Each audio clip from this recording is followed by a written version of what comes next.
sis. Hey, sis. Hey, Sister Circle. I'm your big sis, April. And I'm your little sis, Tiffany. And we are Sister Talk Network Podcast. Sisters bridging the generational gap while encouraging candid conversations and healing amongst women, friends, and sisters. You have a sister now. Hey, sis. Hey, sis. Hey, Sister Circle. Hey. We're back for another day. Thank you so much for joining us. Yes. I'm your big sis, April. And I'm your little sis, Tiffany. And this is the Sister Talks Network Podcast. Again, thank you for joining us. Yes. How you doing today, sis? I'm doing a lot better. Like the last episode, I was just Tiff. So I'm back at Tiffany, y'all. I'm back at Tiffany. It's been a rough couple weeks, but you made it through. Yeah. We made it through. You know, made it through without you having to bail me out. Right? Ain't nobody look at God. Look at God. Look at him working. Won't he do it? Because he's definitely working. Listen, it's been a rough couple weeks, but yeah. I was reading something a couple days ago, which prompted today's discussion, and it was something about a comparison between being kind-hearted and a people pleaser, and the fine line between the two, and then like why people are people pleasers. First off, what are some of the traits of being a people pleaser? And then some of the tools that we can use to no longer be that way. Yeah. And it triggered something in me like real bad because I was always a people pleaser. And now I deliberately have to be careful not to allow myself to go back into that mode. Like in certain situations, I have to evaluate it. Like, am I doing this because I want to, or am I doing this because of how they're going to feel or how I'm going to feel if I don't do it? So that's dag. I ain't even know she's going to say this, but that's crazy because I was watching a study about how, we talked about bloodline and how your genetics play such a big part and stuff that we don't even recognize. Yes, so they did this experiment with a pregnant mouse, and they did the smell of peppermint, and then there was electric shock that came every time the mouse smelled peppermint. Oh, okay. When she gave birth, they put a piece of peppermint in the thing with the baby mouse. It had the same response, never being shocked, but the scent of peppermint triggered the shock reaction, even though they've never experienced it. And it's like that bloodline of, trauma responses to something that we've never even encountered based off of genetics. Wow, that's deep. Yeah. Deep. That's why I do people pleasing, and I can only speak as a Black woman, but people pleasing, if you go back to our ancestors and everything that they encountered in slavery, is bred deep down in us of I have to perform. And even, we're out of slavery. Look at how society views Black women. Oh, you have to be strong. You have to be durable. You have to endure so many things. Oh, you're a single Black mom. Oh, you got this. You're good.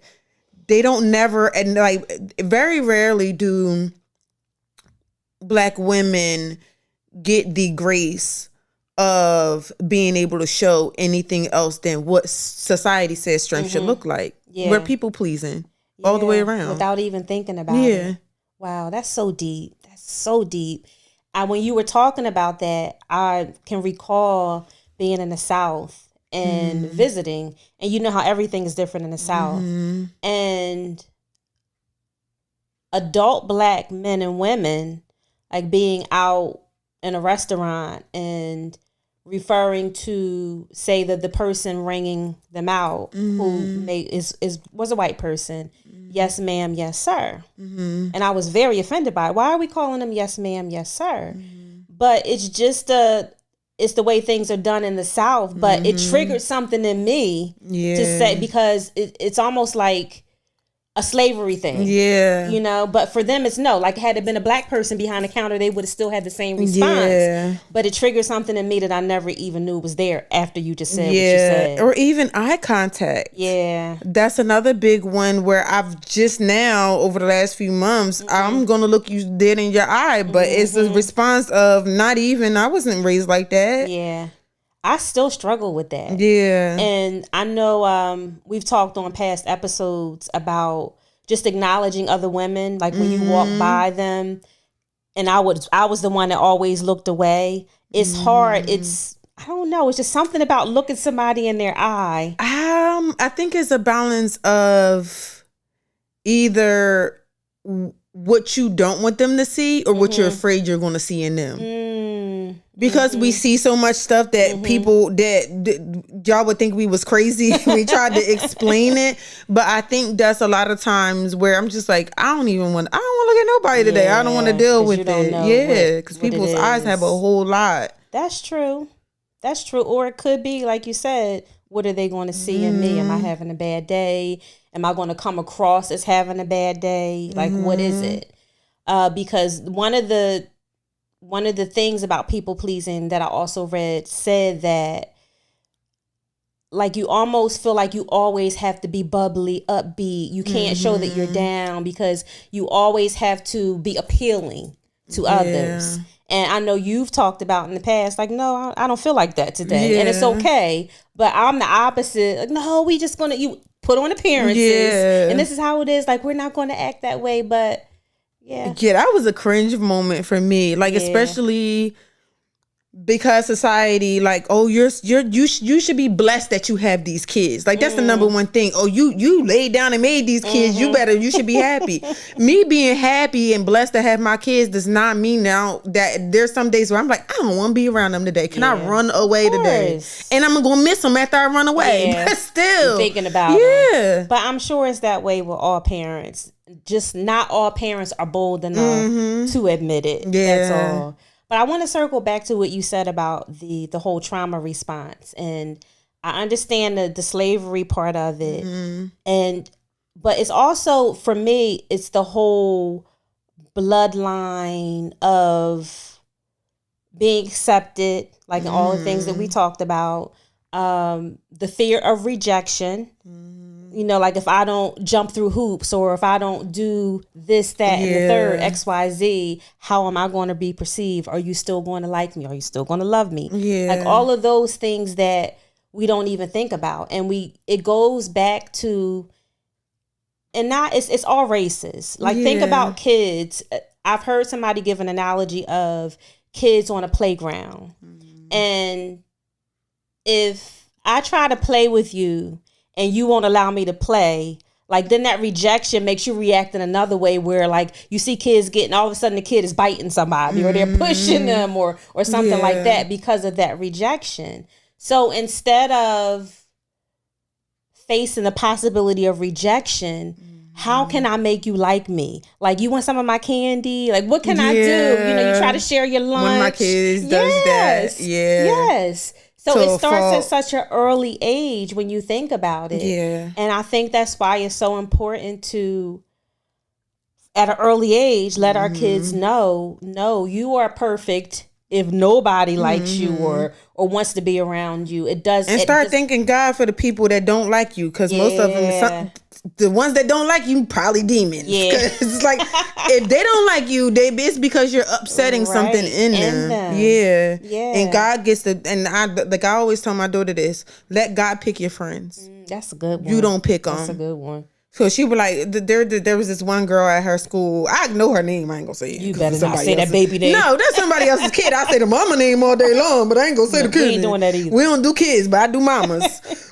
But she was talking about like this one little girl, and like they would be good for a week, and then they'd be separate. That's the one that she climbed. That's the friend of me. Yes, that's the one. My daughter, that little girl had messed with my daughter so bad to the point. My daughter, she takes a lot, but when she get mad, that bloodline, she crawled underneath the desk, popped her while the little girl was eating. Now I'm gonna catch you with your guard down because you've been messing with me all week, and I told you to leave me alone. But just going back to trying to be a people pleaser, trying to be like, okay, well, I'm gonna do this, I'm gonna do that, and her kindness and her sweetness being taken for granted to the point she was just like, okay, I'm not doing this no more. But yeah, I always tell my kids, let God pick your friends. Yeah, because you're not gonna get it. You're not gonna get it wrong. That's a good one, and we should adopt that same thing, which we have just recently. It took us a long time to get there.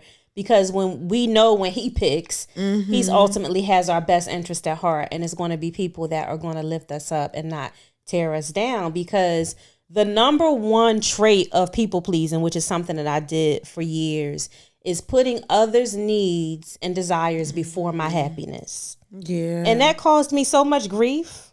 Yeah. So much grief along the way. So if we let God choose, then we don't have to worry about that. Yeah. You know what I started doing with my friends that I know that are God-given? And there's one thing one individual in my life, I always be like, oh, that person doesn't do that. That person don't know how to communicate. And I don't never know what's wrong.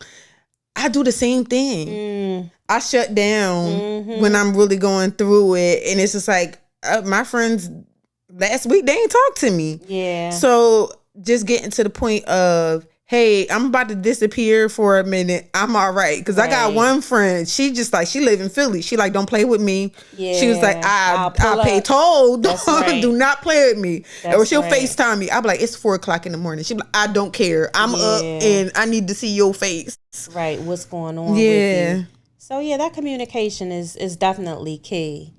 But I know, like for me and situations, relationships where I've been a people pleaser, it's almost like you're talking about communication with a friend and saying, look, I'm going to be absent for a minute or I'm going through something. But there's passive communication where it's almost like I'm just going to let you guide the conversation, or I'm going to let you make the choices, and I'm just going to kind of go with the flow because I want the outcome to be favorable for you over how I felt.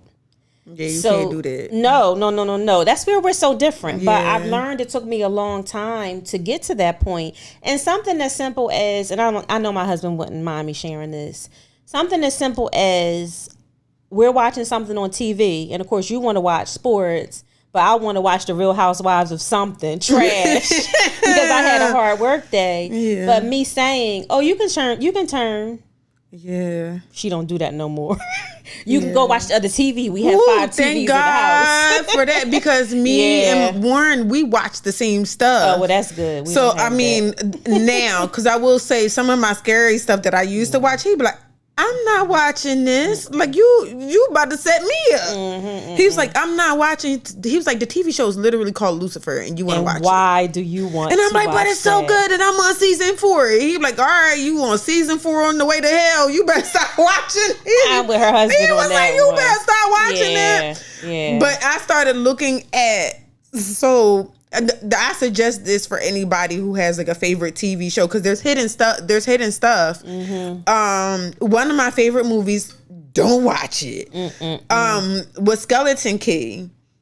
I don't even like that name. It's really, really good. Like the history is all like Southern, like just like the lands and stuff. But I looked at who wrote it.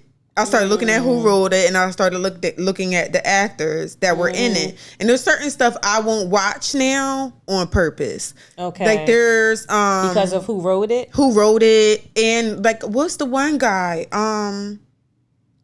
There's one actor who, and I really did want to watch, I think it was, I don't know if it was a movie or a TV show, and I really wanted to watch it until I heard him do an interview, and he said he had to call on the dark side in order to play that role. Saw that. I'm not watching that. And now I'm not watching anything that you're in. Yeah, I saw because the fact that you had to do that. Right. The fact that you felt comfortable with doing that.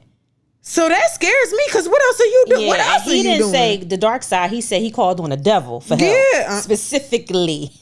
So I didn't even watch the rest of the interview. I watched the clip of that. Never mind. Yeah, no, we're definitely not doing that. Want no parts of it. And his girlfriend's still with him. Oh, shucks. So now I ain't You got a skincare line? I'm not doing that. Who else is in your circle? Yeah. And I think that's the when we talk about people pleasing, watching of who's in your circle. Because the right people aren't going to mind that you saying, hey, I need to put me first in this situation. Absolutely. Especially you, because you put so many people above yourself when you can. Right. So nobody, the type of friend you are and the type of sister you are, nobody is going to mind if you say, hey, I'm going to do this for me. Yeah. They're going to they better cheer you along as you do it because of the type of person you are. Yeah. But that's not somebody that is a user or an opportunist will absolutely allow me or someone else that's a people pleaser to, like, we're just a crutch for them, like, and holding them up and supporting them and all of those things in so many ways at the expense of yourself. Yeah. So yeah, that's true. But no, we're not doing that no more. But being a people pleaser, you don't like conflict. So conflict is hard. So expressing your feelings is hard.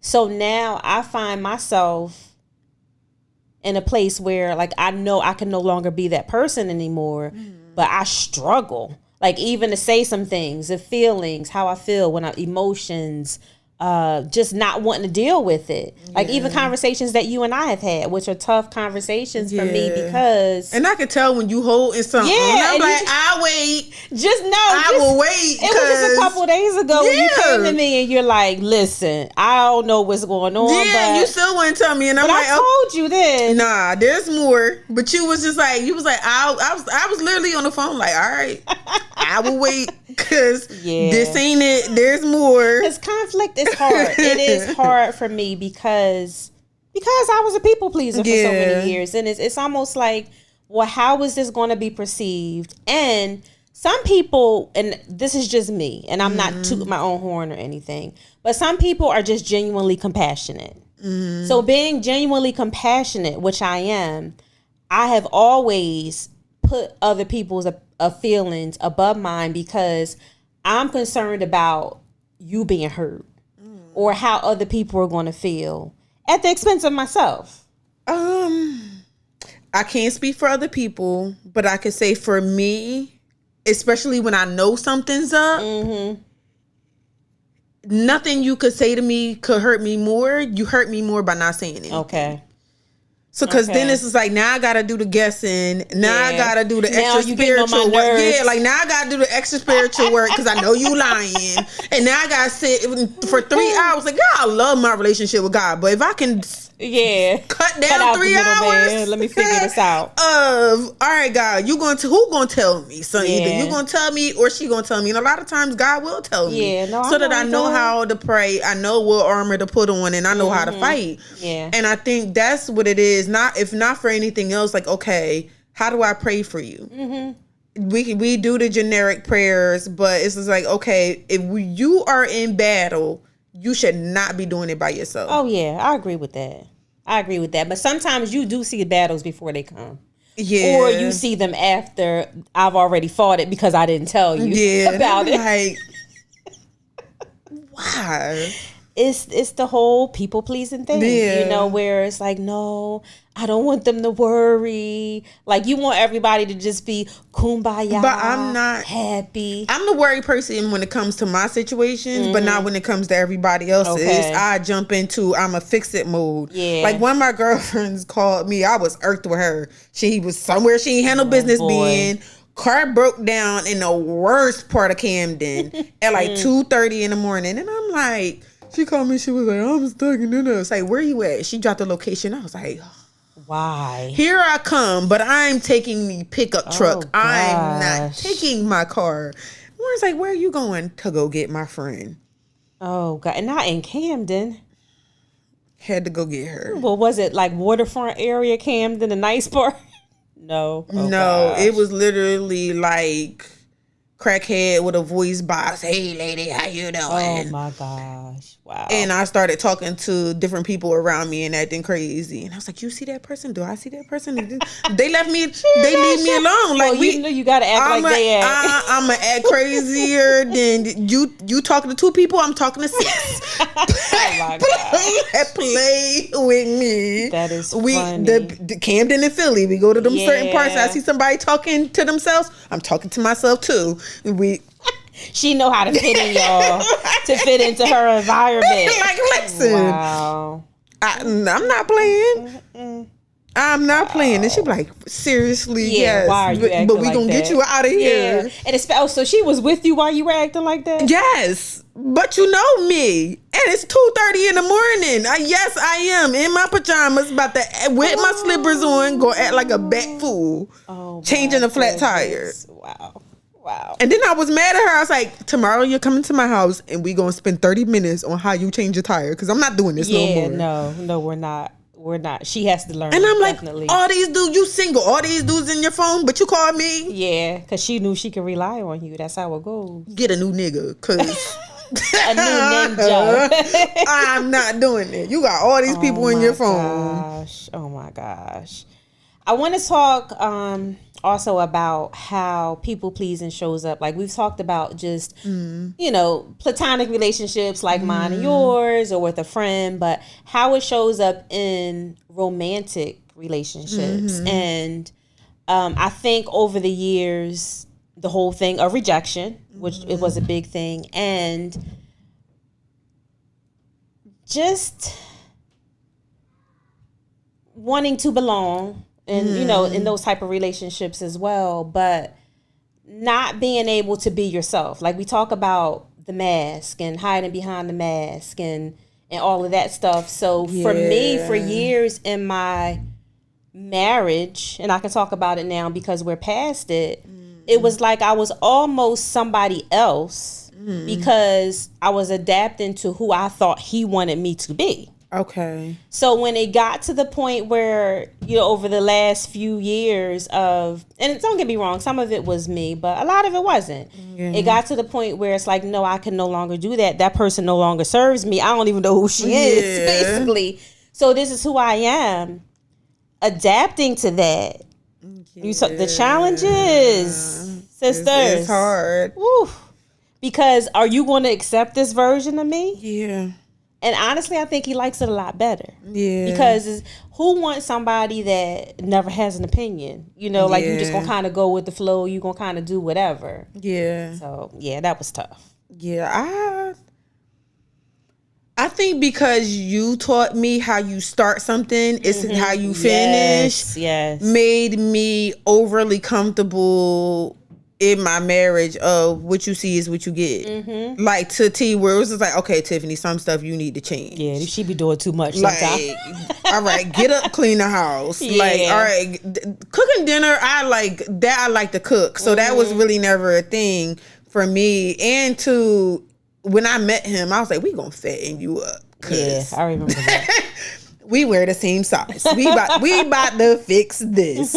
But yeah, from the standpoint of, like I always talk about, I was snatching off my wigs. You get the cornrows. You get exactly how I act. I remember one of my girlfriends. She was like, "No, you don't." And she came in. That's when we was at the townhouse, and I was going to the bathroom and I had the door open, and I was just like, she was like, "You do that in front of him?" I'm like, "Please close the door." I still don't close the door. Oh my God. I still don't close the door. Now we got the bathroom and it's got the door to the toilet. I never use that door. Oh my God. What for? My kids don't respect my privacy. They'd be the only ones that I'm closing the door for. Because don't nobody want to see or smell. I don't care. I do not care. You get all you get it all. Oh God. You get it all. You get the bond. I remember when I was sick, especially when I'm sick, got the tissue stuck in my nose. Yeah, she was. She was. One thing I always said about her and her relationship and her husband, that I know her husband genuinely loves her because she gave him the real from day one. You know how we fake it for a little bit, newlywed? No, he knew exactly what he was getting from the very beginning. He did, because he seen the tissue stuck in the nose. And I admire that. I really admire that about you. Because that wasn't always me. Like, I'm there now. And not all the way there, but I say 95% there. But it's almost like we talk about people pleasing and we talk about like bloodlines and trauma response to things that we've been through. So it showed up for me throughout my life because of, when I think about it, like the feeling of being unsafe, like it's an automatic response to feeling unsafe. Like I have to do this to stay safe. But you know what? We were taught that everything was unsafe. I get it from a parent perspective of like why you teach your kids. Like, I'd rather you just think everything is dangerous so you do absolutely nothing. But like, that's how we were raised. It's like, okay, don't talk to this, don't talk to nobody, don't talk to no strangers. Everybody is out to get you and nobody's your friend. So now you in the corner like, I ain't doing nothing. Right. And you know what? Now that you said that, that is one of the things that I'm thankful for, because Dad balanced that out for me.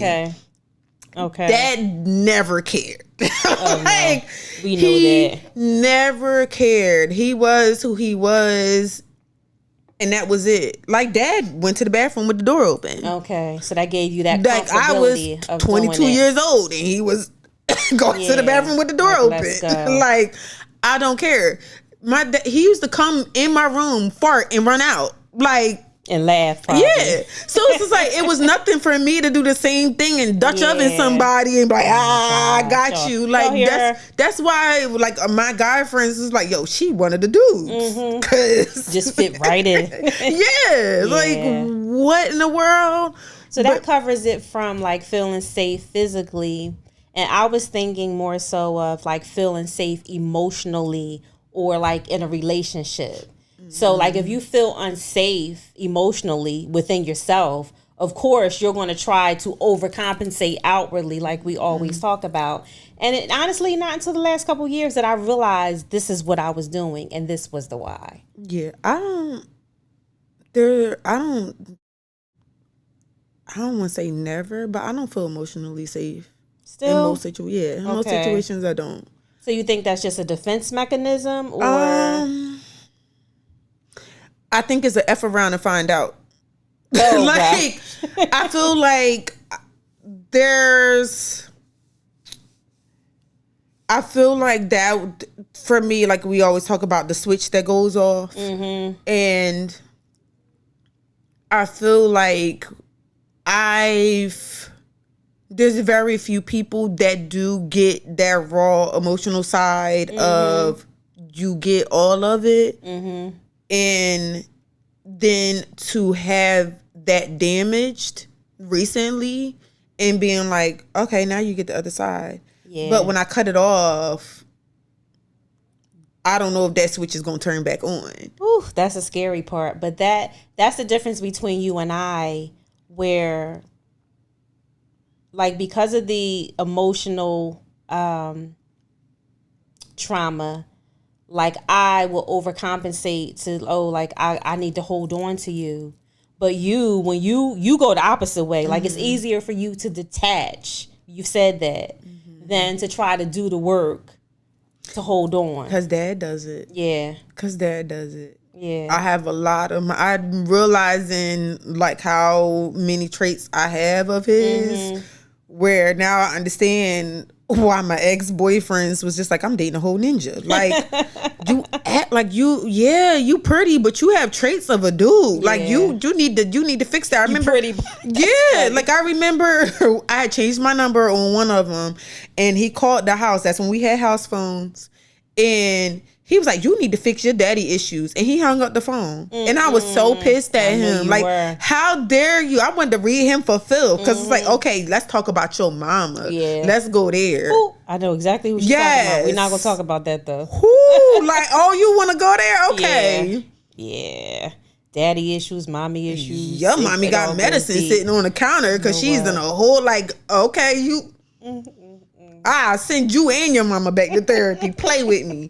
But he was right. I really did have to fix a whole lot. Yeah, but a lot of my stuff now, why it's so comfortable for me, because everybody's like, how do you do that? I have a harder time keeping somebody, right, then cutting them off. I am in my element. I ghost you like you've never been ghosted before. Oh gosh. Like, she say all the time, I've cut people off for less. I have. Yeah. Oh, you ate the last bag of chips? I cut you off. You ate a piece of my chicken without asking? I cut you off. You're done. Like, I remember, it's so funny. I remember one of my relationships. I had we was on the phone and I was watching TV and he got upset because he had to repeat something because I didn't hear him. Mm-hmm. And he was just like, I don't like that you do that. You don't pay me any attention. Ooh. And da-da-da. But the way he went about it was so arrogant. And I was just like, and I don't like your arrogance. So this is going to be the last conversation. Ooh. And I'm going to finish my TV show. And I hung up the phone. He was sick. Oh, like, he was sick calling my phone. I really meant it. I will never. I'm really done. We was just getting ready to hit high school. Mm-hmm. Literally would pass him in the hallway like I didn't see him. Wow. With no emotion, no nothing. Wow. Like, it is what it is. That just goes to show again how different we are in our approach. And I think we have to find a middle ground. Because you can't just be like one end of the spectrum or the other. Like, finding the middle ground of not being like a people pleaser and putting you first, but not being so easy to just detach. Because if their connection, especially now, it's different, like at the different stages of our lives, but especially where we are now, we know that God is only going to allow those people in our lives that he placed there. If he hasn't, he's going to remove them. Yeah. So we have to find that balance in doing so. You can do it. You can do it. Because it's really hard to hurt my feelings. Yeah. But when you do, it is really hard. So if you almost had to put in work to hurt my feelings. So at the point you like, I'm gonna put in some work to hurt your feelings. Okay, now stand on it. Stand on exactly what you did. Yeah. Because I'm gonna make you sit there. You gonna meditate there. You gonna live there. Build your apartment. This is your foundation. Girl, you are good. She sounded angry right now. No, I'm at so much peace, like, with that. And that's my thing. Like, you don't know how comfortable I can be in this. Like, girl, stay there because you did it. Yeah, well, I'm glad that you are that way in a sense. Sometimes I do think you go too far with it, but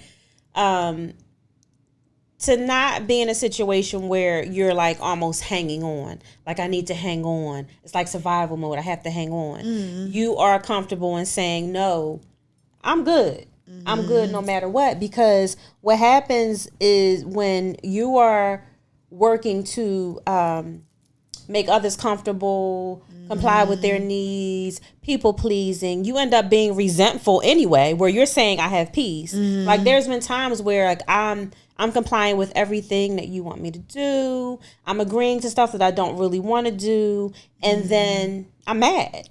So now I'm mad at everybody because I'm putting everybody's feelings before mine. And we're going to come back and talk about that on part 2 about no. Like just saying no. So kudos to you for being on your end of the spectrum. But we're going to get a little bit closer and we're going to meet somewhere in the middle. Yeah, like, I feel like if I truly genuinely love somebody, that love never goes away. Like, even regardless of what they've done. Yeah. But like, that same person could still, which is rare for me, that same person came to me and said, hey, I need you to pray for me, or I need you to do that. Okay, I will, but you still gonna stand in that spot where you did all that crap at. But I'm gonna pray for that's your house. You stay over there. But I'm gonna pray. Yeah, I am. I'm gonna pray for you. But testosterone tendencies she has. But it's okay. It's okay, and this is why we are better together, because we balance each other out. And unfortunately, we talk about it before. These are the things that we never talked about. So I wasn't able to have that balance. You weren't able to have that balance. But now that we do, look at the growth. Look at how far we come. And I am so grateful for that. So we're not walking around here people pleasing, sisters. No. Like, if you find yourself in a place where you're always putting others' needs before yours, you're resentful about it, you're not happy, you're not fulfilled, reevaluate those relationships. And as we always say, pray the hard prayers for God to remove those people that are not genuinely there to uplift, build in the way that you deserve. So, all right, we should start to wrap up there. Yes. And we will end with our question. Ready? What does sisterhood mean to you? I'm going to ask you. Okay. To me, like based on everything that we said today, I'm going to use our term of circle. Because you said something about like people pleasing and so forth, where we have to evaluate our circle and how those people in our circle are serving us or not serving us. So the circle, as long as the circle is right, you have people that are uplifting you, building you. It's important to continue to reevaluate that circle often. I thank God for creating the circle that I have now, which is beautiful women who are pouring into me in ways that I never even thought could happen. And those people that weren't are no longer in my circle. So circle. And what does sisterhood mean to you?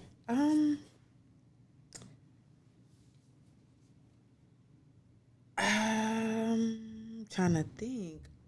Like with us talking about like the people pleasing.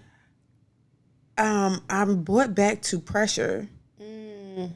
Because if I really look at the foundation of why I was a people pleaser, it was because I was putting pressure on myself to overperform because I needed to add value to myself. Because a lot of the stuff that nobody was really telling me what they wanted, I just automatically assumed. Yeah. So to me, it all boils back to pressure and just having a sister circle that's not pressure related. Yeah. Like, you're comfortable, free. I'm not going to pressure you to be or let you feel pressure one way or the other, and just feeling free to just be able, like, I'm going to be authentically who I am. There's no pressure here. And if you like it, you like it. If you don't, you're not my person. No, and you're good. I love that. I love that. It actually reminded me of something in my marriage where for my husband's birthday, there's been several times where I've given him like birthday, not big parties, but you know, like small birthday parties with his friends and stuff like that. And he never wanted it. He never wanted it. I did it to fulfill. I was doing it to fulfill something in me, or the pressure of, I feel like this is something that I should be doing without even considering if it was really what he wanted. So once I really wrapped my mind around that and understanding, no, you're doing that for you. Yeah. You're not doing it for him. And you can save yourself a whole lot of stress and people pleasing. Yeah. Not even him, the people around him, his friends, his circle. It had nothing to do with him. He would have rather got on a plane and went somewhere and saved me a couple $1,000. Yeah, that was the same thing for me this year. Where I was like, you don't want no party? No, I don't. It's what you want. Yeah. Not what we think is best for you. So that's true. Yeah. Prime example. That was a good one. Yeah. No pressure. No pressure. What you want and not what other people want. That was good. Yes. All right, we're going to be back with part 2 to talk about our nose, because that's a whole nother topic, y'all. Yes, so again, thank you so much for joining us. We want everyone to have a good evening, and we will see you soon. See you. Bye.